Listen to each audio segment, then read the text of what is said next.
Hi everyone, welcome back to Pine Hollow out of Diagnostics. What do we have today?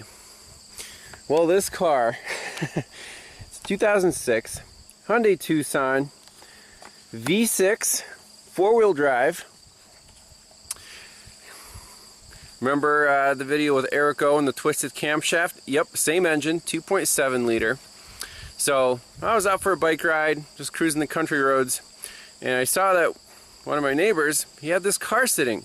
Now it's been sitting there in this driveway for about a year. I keep seeing it. Recently, he put up some some signs for sale. $500 for best offer. Needs work.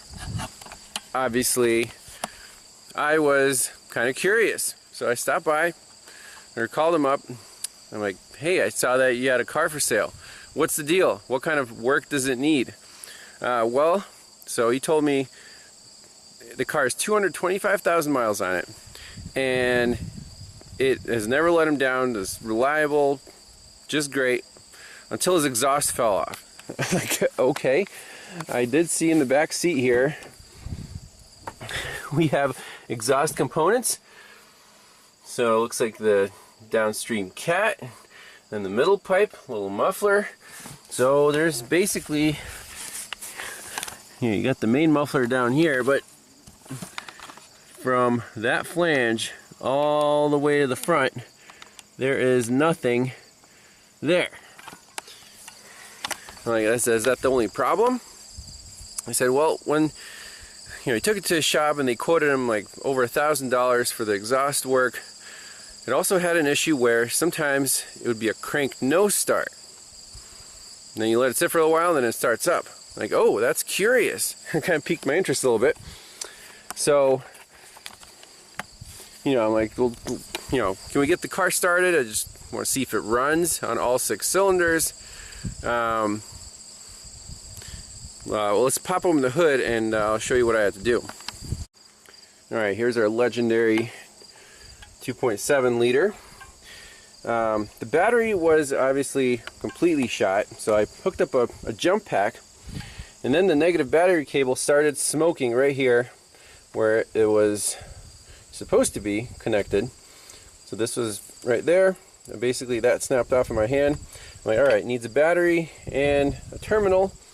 So I came back, I had this sitting around the shop, fit right in, Napa Legend, and crimped on a nice heavy gauge copper terminal.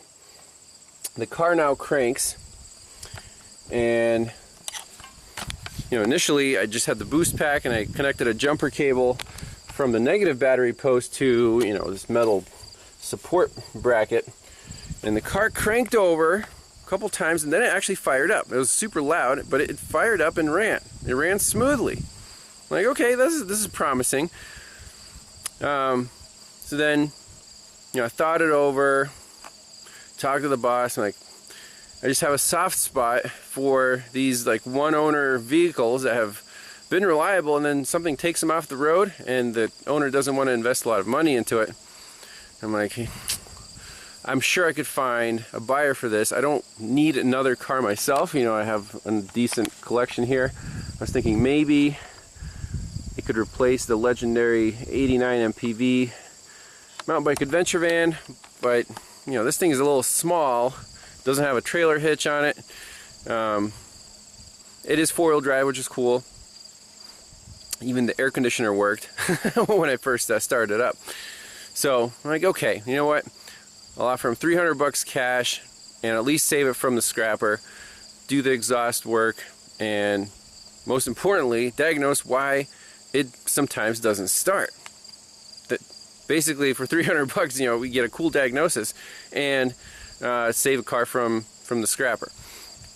So what happened next? That was the initial trip. I came back with the fresh battery, crimped on the terminal. I'm like, all right, can this thing make it back here? It's about 4 miles away, not too far. I didn't even know if the brakes were completely rusted solid or not, but as you can see, the rotor's actually cleaned up. So once I got the car started, I checked the engine oil. There was nothing on the dipstick, and the owner said, oh yeah, it started burning a little bit. after 200,000 miles, but I change it twice a year. I had to add 3 quarts to bring the level back up onto the dipstick, and it looked like black sludge. So I'm like, okay, well, good thing I brought some oil. Started the car up. I'm like, can I take it for a spin, just up and down the street, just to make sure it is drivable before I make the trip home. Get in it, drive, make sure the brakes work. Those actually cleaned up, they're not pulsing, which is amazing. Tires, 3 years old, plenty of tread on them. That's good. The car drives straight, doesn't shimmy or wobble. So I came back to this house, I'm like, all right, I'll take it. Paid him the cash. Jumped in the car, scanned it for codes, obviously. I had one interesting code stored for system voltage in the engine computer, but I assumed that was from the, the bad battery and the bad battery cable. So then start driving home. I don't make it 2 driveways down, it stalls. It just boom, just like someone shut the key off.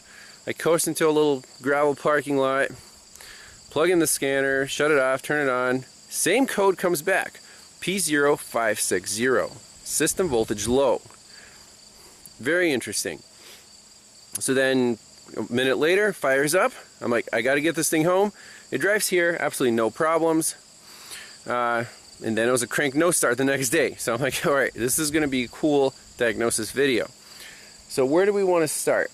I have the code saved. Let's look up the code description and let's hook up a scope, because this problem is intermittent. It's about 50-50. So I want to catch it in the act, see what this system voltage code is all about. Once we get it running reliably, obviously, all it needs is exhaust work, an oil change, clean everything up, and new wiper blades, couple new lift struts, just minor stuff. It doesn't need tires or brakes. So basically, so far it's no parts required. I had the battery sitting in my garage, so only the initial $300 investment so far. So let's see if this budget Hyundai can get back on the road for minimal expense. Let's start with the diagnosis.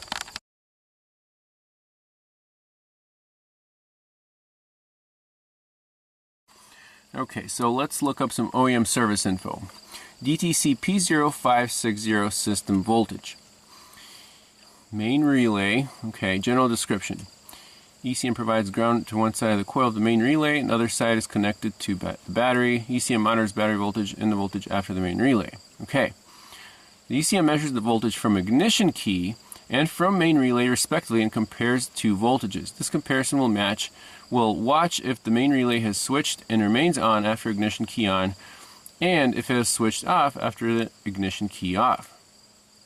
It sets this code if the voltage after main relay is lower than a predetermined threshold after ignition key on, or higher than a predetermined threshold after ignition key off. So it actually gives you some values here. Enable conditions, you gotta be more than 10 volts, that's fine. Threshold value, voltage after main relay when on is less than 6 volts, or voltage after main relay when off is greater than 6 volts for a split second. Open or short circuit, contact resistance in connectors. Okay, this is very interesting. The main relay controlled by the engine computer, and this powers up a lot of stuff.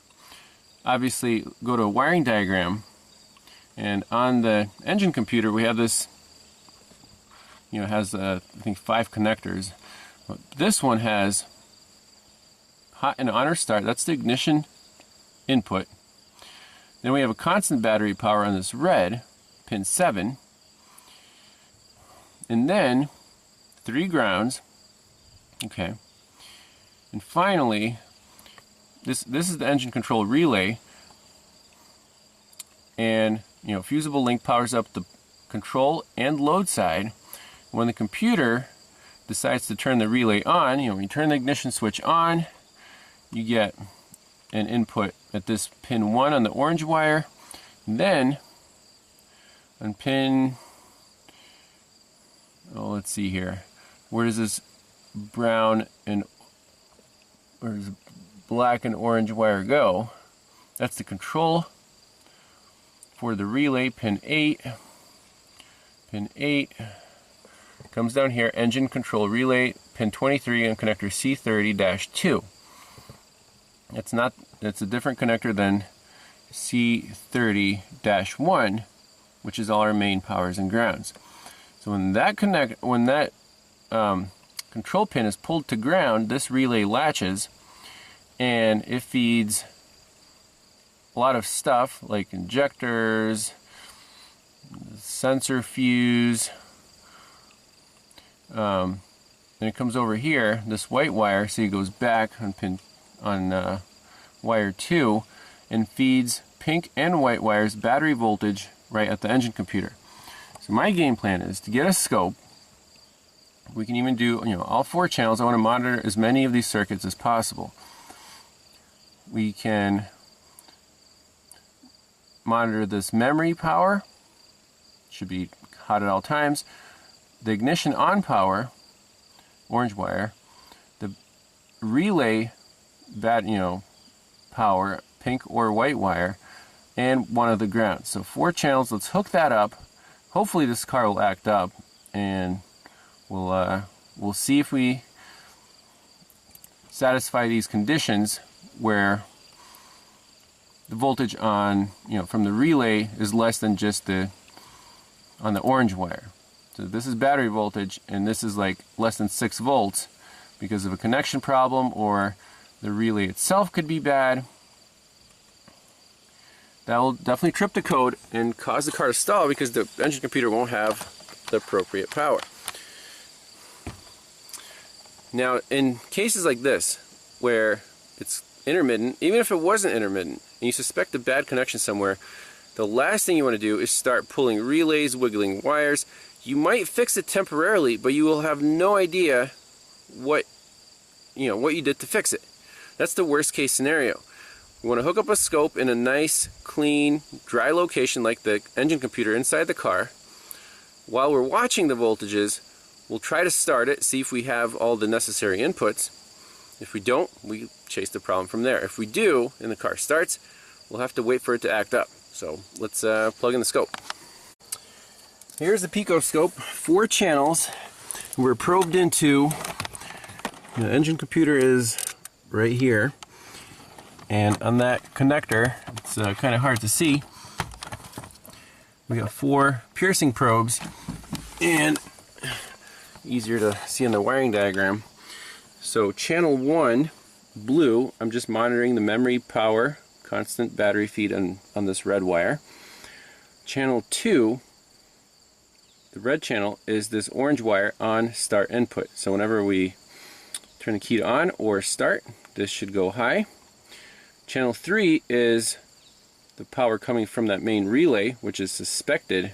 There's a problem with that since it's setting a code and the vehicle doesn't start. And channel 4 I have on one of these ground wires. So all the scales are plus or minus 20 volts except for the last channel monitoring ground, so you can bump that down to plus or minus 5. Let's just turn the key and see what happens. I'm really curious about this. Okay, keys in. Okay, I'm going to turn it to on once we get to the end of the screen. On. Okay, high voltage there and there. Let's try to crank it. Ooh. Look at that. See the green? It dropped down. Try to crank it again. Super cool. So, is the computer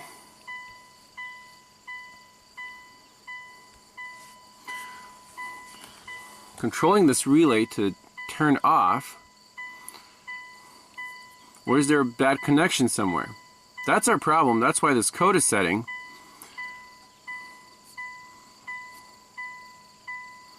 You can see that's where I cranked it. It tried to fire, but then it just boop, turned off. So, turn the key off again. If we go to the wiring diagram,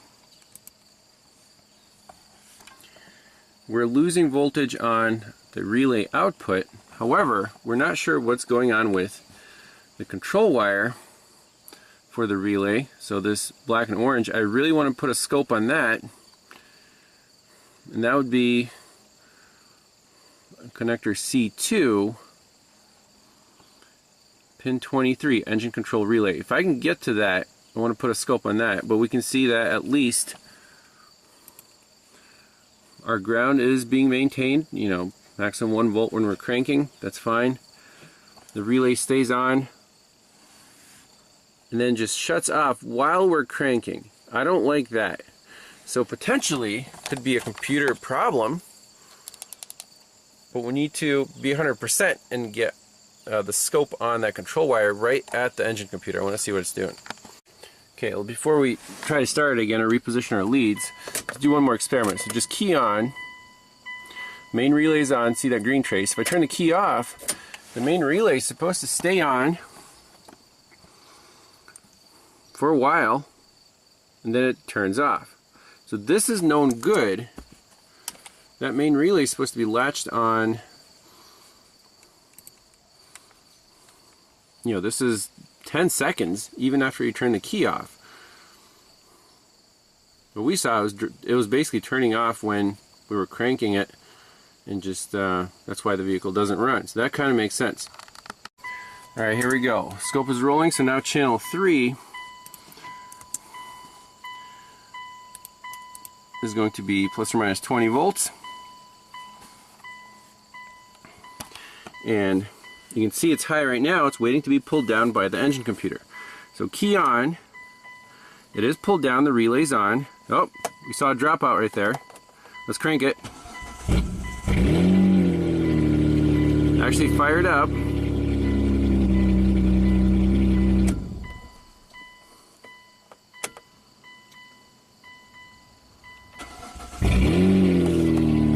So usually once it starts, it'll stay running. But we saw, where's the money shot? Take this stupid key out. The money shot was right here. As we're cranking, you see the output of the relay dropped to low, but the control pin stayed low. So the problem is going to be either with the relay itself. I mean, that's on and off. That's right there. There's another glitch. Right there. That's not good.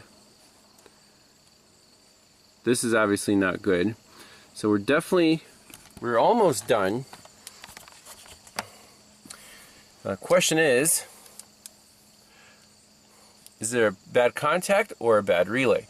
So now what we can do is go under the hood, find the main relay, pop it out, maybe swap it with another relay, see if it's just not clicking as well as it should be, if the contacts are pitted in there or something.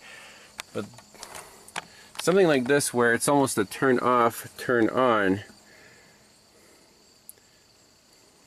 while the control voltage is being pulled down to ground. This is not an engine computer problem. There's nothing wrong with our control. This is just a problem in the wiring diagram. There's an engine control relay, so the problem is going to be somewhere in this power feed, through the relay contacts, out on this white tree. And that goes to our engine computer. So we're dropping out on this white line right here while the relay is being energized. Pretty awesome. So let's actually fire this thing up while looking at the scope, and the main relay is under the hood in this box. So let's roll that. Key on.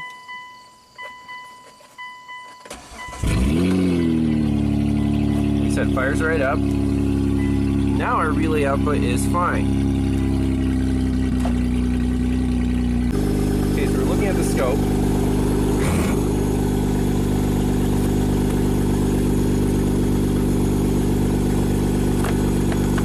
Open up the fuse box. tap some of these. I tapped that relay, look what happened. There it is. It's a bad relay.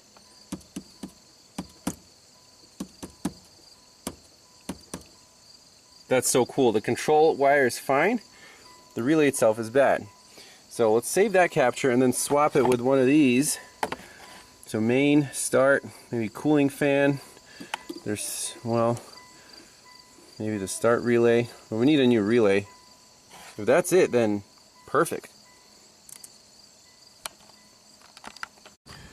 Aha! Perfect. So I pulled the relay out. Look at this terminal. There's your problem. That's why the car is only worth $300. Green crusties. So that's the main positive feed. Let's see here. That would be pin 87. There's 30. Let me see which one's constant battery power. So basically we're looking at the relay right here. There's 5 pins. Actually no, 4 pins, I'm sorry. The side ones, 2 and 4, are 85 and 86. Those look fine. This is the corroded one, and this is the clean one. So which one is constant battery power, and which one is the switched one? We need a test light. Alright, so with the test light from battery ground, that's our constant power. This one goes to everything, the computer, the injectors. This is that feed, the output of the relay on the load side. So we have to clean up this terminal. I'm going to spray it with some deoxit, see if it's salvageable. Do a little drag check, clean it out, and I don't know, this thing should work like new with that terminal fixed. Okay, so using some deoxit, take some of these contact cleaning files and just clean out that terminal best we can.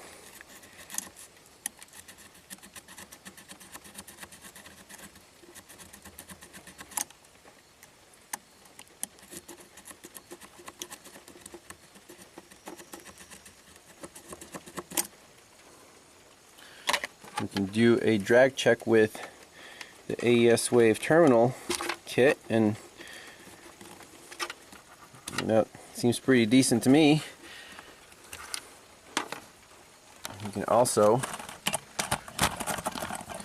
clean the relay terminal with the same method. Just, you can see how that corrosion just comes off, and we'll have a nice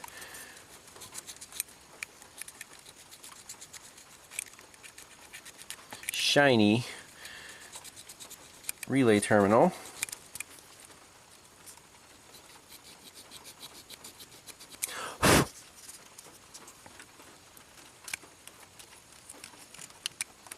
I think it's good enough. A little more deoxit in there. Shove this sucker in.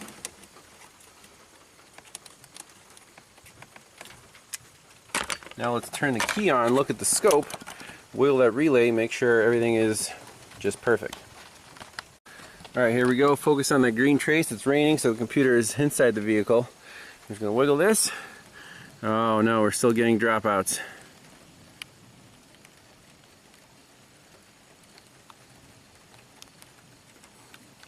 Dang.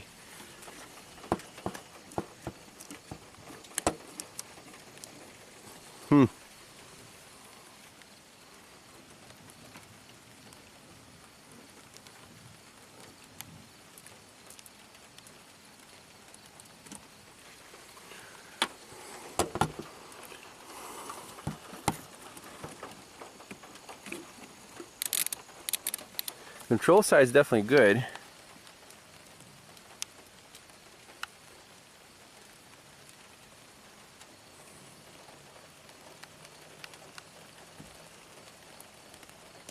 I should do a better job cleaning that terminal, I guess.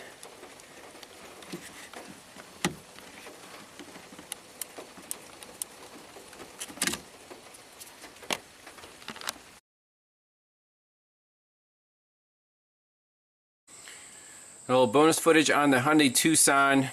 Crank no start. Bad main relay problem.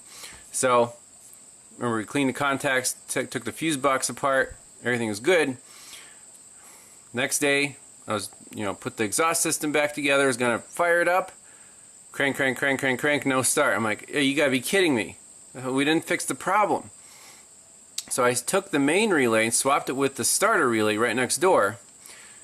Try to start it, no crank. I'm like, okay, it has to be an internal relay problem. So these relays, you can actually pop the cover off, and you can see the corrosion. I did a nice job cleaning this terminal, but the corrosion actually made it past into the internal guts of the relay, and you see the green crusties made it to kind of like the little points right there. So when this relay closes, this contact goes like this, and it passes current from here, through this contact to the output on the load side. So the problem is right there is just green crusties, too much resistance, can't pass the current. So very simple. It's still no parts required, which is amazing. Take a little contact files. Now, I think a viewer sent me these a while back. It says SM terminal cleaner patent pending. So I don't know where you get these, but they are amazing. They're like little file tweezers. So let me clean those points out. We'll spray it with deoxit and then leave this as the starter relay, since it's not as crucial as the main relay. Alright, let's give this a little spritz of the good stuff and just clean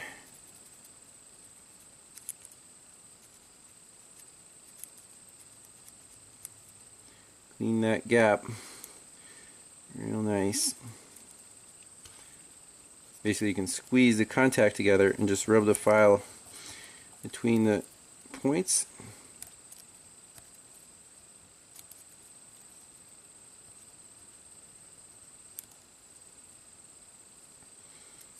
I'm certain this will eliminate the problem altogether.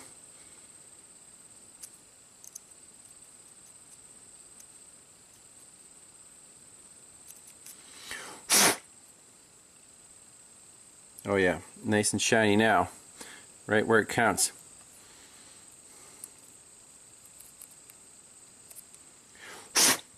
Alright, so that goes in like this. Let's pop this in, make sure it fires up. Alrighty, so pop this in here. So these two are swapped around now.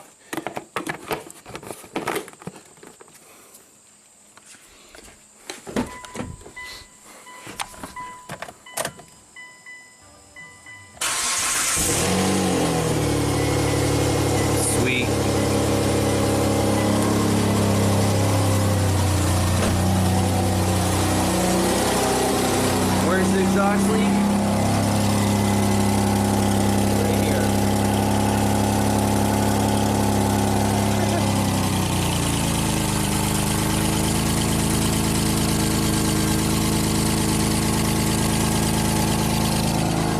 I guess I got one more flex pipe to install, and this thing will be ready for the open road.